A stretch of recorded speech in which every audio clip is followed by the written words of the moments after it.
ਮਾਰਿਆ ਕੀ ਹੈ ਤੁਹਾਨੂੰ? ਛੁਰਾ ਮਾਰਿਆ ਆ। ਕਿੱਥੇ? ਦਿਲ ਤੇ ਛੁਰਾ? ਦਿਲ 'ਤੇ ਛੁਰਾ ਮਾਰਿਆ ਆ। ਅੱਛਾ ਜੀ। ਕੋਈ ਕਿਸੇ ਨਾਲ ਲਾਗ ਡਾਟ ਨਹੀਂ ਆ, ਪਤਾ ਨਹੀਂ ਕਿਹੜਾ ਭਾਣਾ ਬੀਤ ਗਿਆ।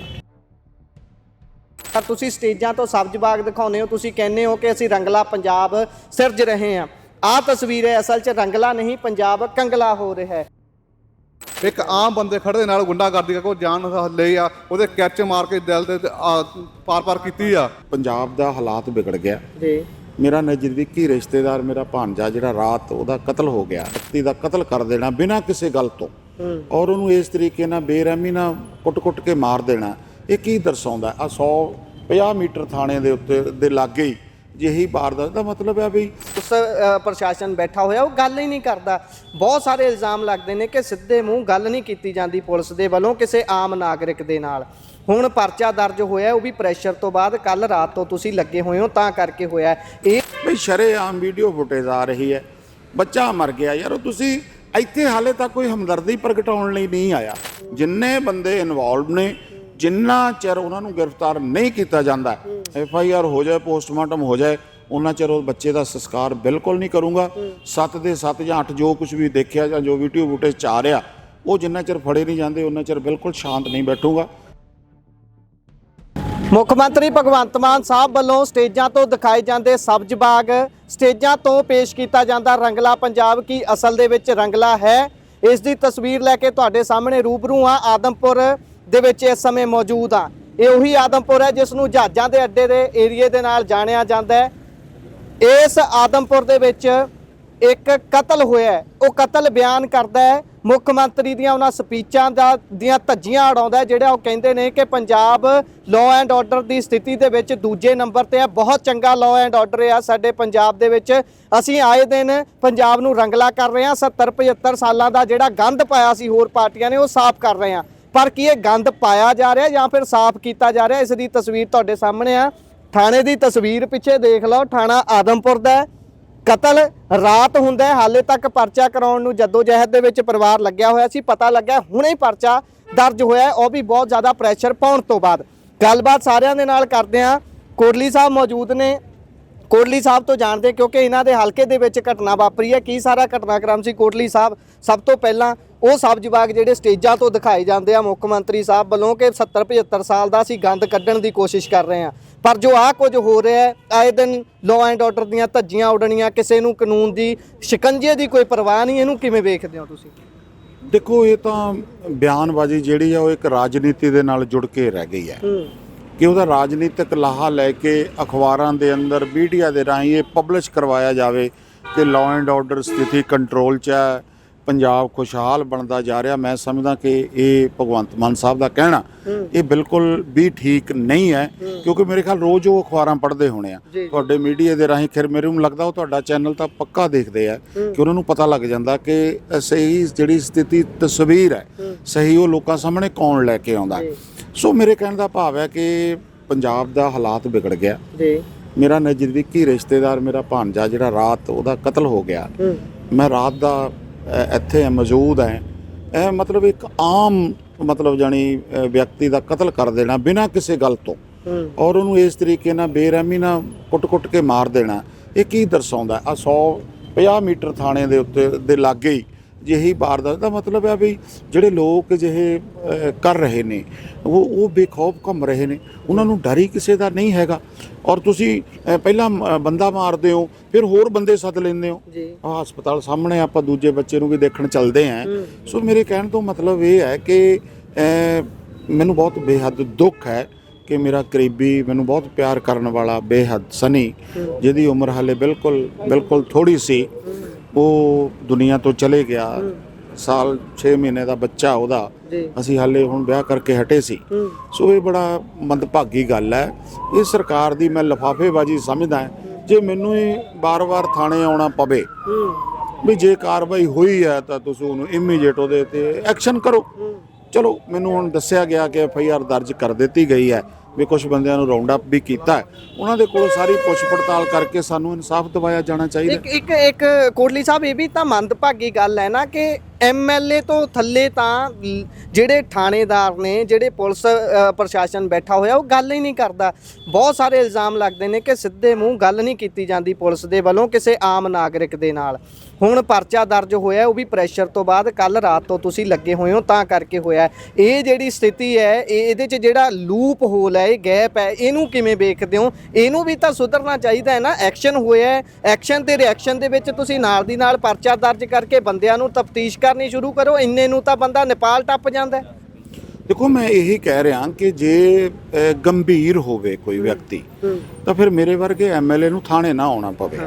ਰਾਤ ਭਰ ਹਸਪਤਾਲ ਦੇ ਸਾਹਮਣੇ ਖੜ ਕੇ ਬਾਰ-ਬਾਰ ਅਫਸਰਾਂ ਨੂੰ ਫੋਨ ਕਰਕੇ ਇਹ ਨਾ ਪੁੱਛਣਾ ਪਵੇ, ਦੱਸੋ ਜੀ ਕੀ ਸਥਿਤੀ ਬਣ ਗਈ ਹੈ ਜਾਂ ਕੀ ਹੋ ਗਿਆ ਜਾਂ ਕਿੱਥੇ ਤੱਕ ਮਾਮਲਾ ਪਹੁੰਚਿਆ ਹੈਗਾ।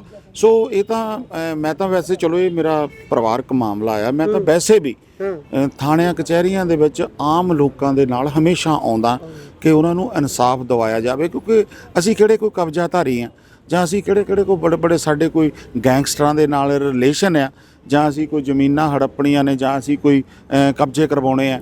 ਮਤਲਬ ਅਸੀਂ ਤਾਂ ਆਮ ਲੋਕਾਂ ਦੀਆਂ ਜਿਹੜੀਆਂ ਛੋਟੀਆਂ-ਮੋਟੀਆਂ ਮੁਸ਼ਕਲਾਤਾਂ ਨੇ ਉਹਨਾਂ ਦੇ ਹੱਲ ਦੇ ਲਈ ਆਉਂਦੇ ਆ। ਪਰ ਹੁਣ ਜੇ ਮਰਡਰ ਹੋ ਜਾਵੇ ਫਿਰ ਮੇਰੇ ਵਰਗਾ ਚੁੱਪ ਰਵੇ।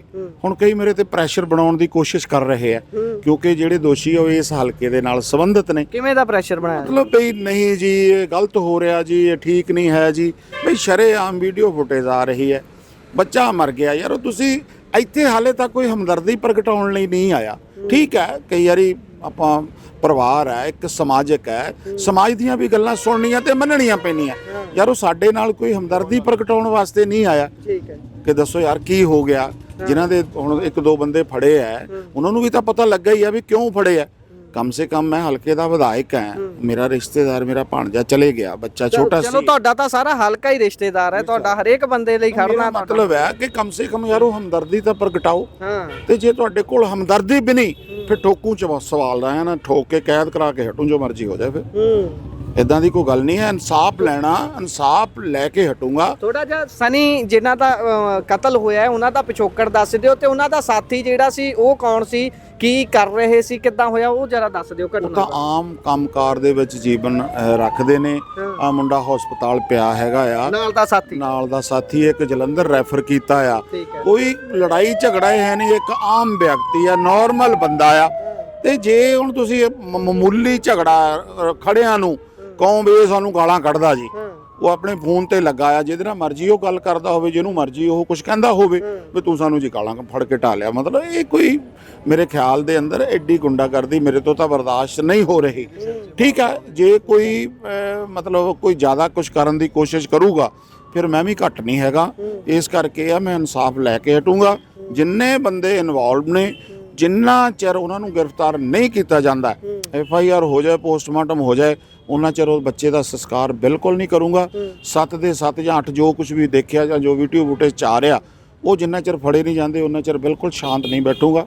ਮੇਰਾ ਅੱਜ ਚੰਡੀਗੜ੍ਹ ਜਾਣਾ ਸੀ, ਬਹੁਤ ਅੱਛੇ ਪ੍ਰੋਗਰਾਮ ਸੀ, ਇਲੈਕਸ਼ਨ ਚੱਲ ਰਿਹਾ ਹੈ ਭੋਗਪੁਰ ਦਾ, ਮੈਂ ਉਹਨੂੰ ਵੀ ਛੱਡ ਕੇ, ਕਿਉਂਕਿ ਮੈਨੂੰ ਆਉਣਾ ਚਾਹੀਦਾ। ਜੇ ਸਾਡਾ ਬੱਚਾ ਹੀ ਚਲਾ ਗਿਆ ਤਾਂ ਫਿਰ ਮੈਨੂੰ ਵਕਤ ਇੱਥੇ ਵੀ ਥੋੜਾ ਦੇਣਾ ਚਾਹੀਦਾ। ਸੋ ਮੈਂ ਮਾਨਯੋਗ SSP ਸਾਹਿਬ ਨਾਲ ਵੀ ਗੱਲ ਕੀਤੀ ਹੈ, ਹੋਰ ਵੀ ਉੱਪਰਲੇ ਅਧਿਕਾਰੀਆਂ ਨਾਲ ਗੱਲ ਕੀਤੀ ਹੈ। ਮੈਂ ਉਮੀਦ ਕਰਦਾ ਕਿ ਇਨਸਾਫ ਮਿਲੇਗਾ। ਜੀ ਸ਼ੁਕਰੀਆ ਕੋਟਲੀ ਸਾਹਿਬ। ਆਪਾਂ ਪਰਿਵਾਰਕ ਜੀਆਂ ਨਾਲ ਗੱਲ ਕਰ ਲੈਂਦੇ। ਤੁਸੀਂ ਪਰਿਵਾਰਕ ਜੀ ਹੋ ਉਹਨਾਂ ਦੇ? ਹਾਂਜੀ, ਮੈਂ ਮੰਮਾ ਜੀ ਉਹਨਾਂ ਦਾ ਜੀ। ਠੀਕ ਹੈ ਜੀ।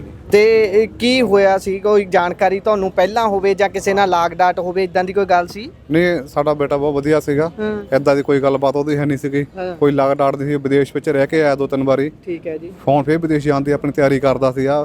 2 ਸਾਲ ਪਹਿਲਾਂ ਉਹ ਬੱਚੇ ਦਾ ਵਿਆਹ ਹੋਇਆ, ਇੱਕ ਬੱਚਾ ਆ, ਬੇਟਾ ਉਸਦਾ।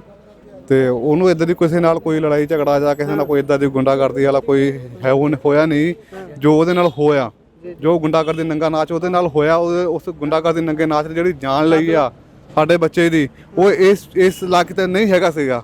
ਉਹ ਇੱਕ ਮਿਹਨਤੀ ਔਰ ਵਧੀਆ ਸੂਝਵਾਨ। ਕੀ ਕਰਦੇ ਸੀ ਬਾਈ ਹੋਣੀ ਜੀ ਨਾਲ? ਬਾਈ ਇੱਕ ਲੇਬਰਮੈਨ ਸੀ ਭਾਜੀ, ਕਾਰਪੇਂਟਰ ਦਾ ਕੰਮ ਕਰਦੇ ਸੀਗੇ। ਅੱਛਾ ਜੀ। ਹਾਂਜੀ, ਕਾਰਪੇਂਟਰ।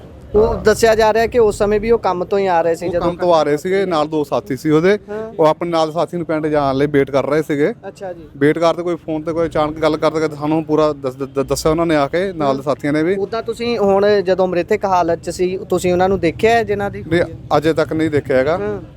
ਸਾਡੇ ਮੇਰੇ ਬਾਕੀ ਦੇ ਪਰਿਵਾਰਕ ਮੈਂਬਰ ਸਾਰੇ ਆ ਗਏ ਸੀਗੇ, ਪਰ ਉਹਦੇ ਡੈੱਡ ਬੋਡੀ ਜਿਹੜੀ ਜਲੰਧਰ ਰੈਫਰ ਕਰ ਦਿੱਤੇ ਸੀਗੇ। ਤੇ ਅਸੀਂ ਮੈਂ ਤਾਂ ਨਹੀਂ ਅਜੇ ਤੱਕ ਉਹਨਾਂ ਦੇ ਜਿਹੜੇ ਨਾਲ ਦੇ ਸਾਥੀ ਨੇ ਉਹਨਾਂ ਦੀ ਹਾਲਤ ਕਿਹੋ ਜੀ ਹੈ? ਉਹਨਾਂ ਦਾ ਹੁਣ ਇੱਕ ਸਾਥੀ ਦਾ ਗੰਭੀਰ ਆ, ਸਿਰ ਸੱਟਾਂ ਲੱਗੀਆਂ ਹੋਈਆਂ ਨੇ, ਤੇ ਇੱਕ ਥੋੜਾ ਨਾਰਮਲ ਦੱਸਦੇ ਆ, ਪਰ ਅਸੀਂ ਉਹਨਾਂ ਨੂੰ ਮਿਲੇ ਆ ਤੇ ਉਹ ਇਹ ਦੱਸ ਰਹੇ ਆ ਵੀ ਇਹ ਉਹਨਾਂ ਨਾਲ ਗੁੰਡਾਗਰਦੀ ਦਾ ਨੰਗਾ ਨਾਚ ਵਿਰੋਧੀ ਧਿਰ ਨੇ ਕੀਤਾ। ਵਿਰੋਧੀ ਧਿਰ ਹੈ ਨਹੀਂ, ਵਿਰੋਧੀ ਧਿਰ ਬਣ ਗਈ ਉਹ। ਅਸੀਂ ਤੇ ਵਿਰੋਧੀ ਧਿਰ ਹੀ ਕਵਾਂਗੇ। ਗੁੰਡਾਗਰਦੀ ਪੂਰੀ ਦਿਖਾਈ ਉਹਨਾਂ ਨੇ। ਇੱਕ ਆਮ ਬੰਦੇ ਖੜੇ ਦੇ ਨਾਲ ਗੁੰਡਾਗਰਦੀ ਕੋ ਜਾਨ ਲਈ ਆ, ਉਹਦੇ ਕੈਚ ਮਾਰ ਕੇ ਦਿਲ ਤੇ ਪਾਰ ਕੀਤੀ ਆ।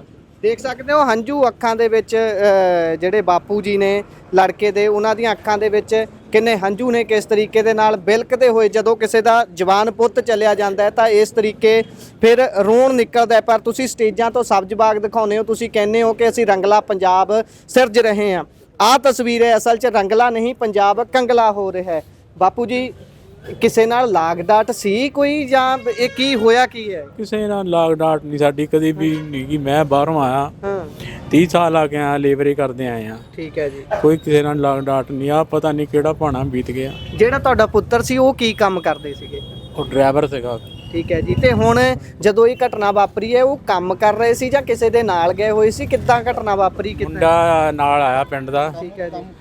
ਕੰਮ ਤੋਂ ਆ ਕੇ ਉੱਥੇ ਕਹਿੰਦੇ ਵੀ ਚੱਲ ਬਹਿ ਕੇ ਜਾਂਦੇ ਆ ਜੀ, ਰੋਟੀ ਖਾਦੇ। ਉਹ ਮੁੰਡੇ ਆਏ ਆ, ਪਤਾ ਨਹੀਂ ਇਹਨਾਂ ਦੀ ਕੀ ਹੋਇਆ ਕੀ ਨਹੀਂ। ਇਹਦਾ ਤੁਸੀਂ ਹੁਣ ਉਹਨਾਂ ਨੂੰ ਦੇਖਿਆ, ਆਪਣੇ ਪੁੱਤਰ ਦੀ ਲਾਸ਼ ਨੂੰ ਦੇਖਿਆ? ਕੋਈ ਕੀ ਸੱਟਾਂ ਕੀ ਲੱਗੀਆਂ ਨੇ, ਕੀ ਮਾਰਿਆ ਕੀ ਆ ਤੁਹਾਨੂੰ? ਛੁਰਾ ਮਾਰਿਆ ਆ।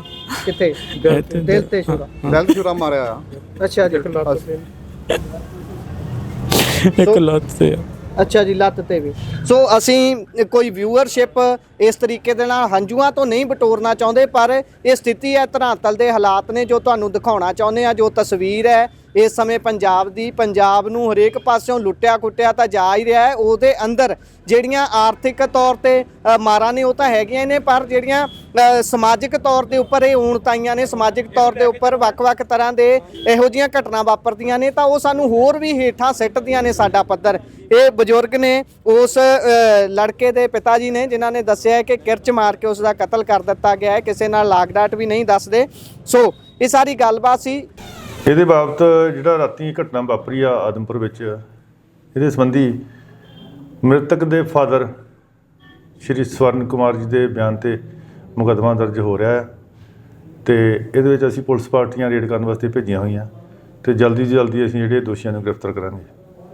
ਕਿੰਨੇ ਦੋਸ਼ੀਆਂ ਤੇ ਕਾਰਵਾਈ ਕੀਤੀ ਜਾ ਰਹੀ ਹੈ ਜਾਂ ਕਿੰਨੇ ਦੋਸ਼ੀ ਨਾਮਜ਼ਦ ਕੀਤੇ ਗਏ ਨੇ? ਇਹਦੇ ਵਿੱਚ ਟੋਟਲ 5 ਦੋਸ਼ੀ ਹੈਗੇ ਆ ਜੀ, ਜਿਨ੍ਹਾਂ ਦੇ ਖਿਲਾਫ ਮੁਕੱਦਮਾ ਦਰਜ ਕਰਵਾਇਆ ਗਿਆ ਔਰ ਪੁਲਿਸ ਪਾਰਟੀਆਂ ਅਲੱਗ-ਅਲੱਗ ਥਾਂ ਤੇ ਰੇਡ ਕਰਨ ਵਾਸਤੇ ਭੇਜੀਆਂ ਹੋਈਆਂ। ਕਿਹੜੀ ਧਾਰਾ ਤਹਿਤ ਮਾਮਲਾ ਦਰਜ ਕੀਤਾ ਜਾ ਰਿਹਾ ਹੈ ਜਾਂ FIR ਕਿਹੜੀ ਧਾਰਾ ਤਹਿਤ ਕੀਤੀ ਜਾਊਗੀ? 103 BNS ਧਾਰਾ ਦੇ ਤਹਿਤ, ਜਿਹੜੀ ਪਿਛਲੀ ਪੁਰਾਣੀ ਜਿਹੜੀ ਆ 302 IPC ਕਤਲ ਦੇ ਧਾਰਾ ਤਹਿਤ ਜਿਹੜੀ ਆ ਮੁਕੱਦਮਾ ਦਰਜ ਕੀਤਾ ਗਿਆ। ਕਿੰਨੇ ਦੋਸ਼ੀ ਸਰ ਗ੍ਰਿਫਤਾਰ ਕੀਤੇ ਗਏ ਨੇ ਜਾਂ ਕਿੰਨੇ ਦੋਸ਼ੀ? ਅਸੀਂ ਮੈਂ ਤੁਹਾਨੂੰ ਦੱਸਿਆ ਵੀ ਸਾਡੀਆਂ ਰੇਡਿੰਗ ਪਾਰਟੀਆਂ ਬਣਾ ਕੇ ਵੱਖ-ਵੱਖ ਰੇਡਿੰਗ ਪਾਰਟੀਆਂ ਭੇਜੀਆਂ ਗਈਆਂ ਤੇ ਅਸੀਂ ਜਿੰਨੀ ਜਲਦੀ ਹੋ ਸਕੇ ਸਾਰੇ ਦੋਸ਼ੀ ਗ੍ਰਿਫਤਾਰ ਕਰਾਂਗੇ।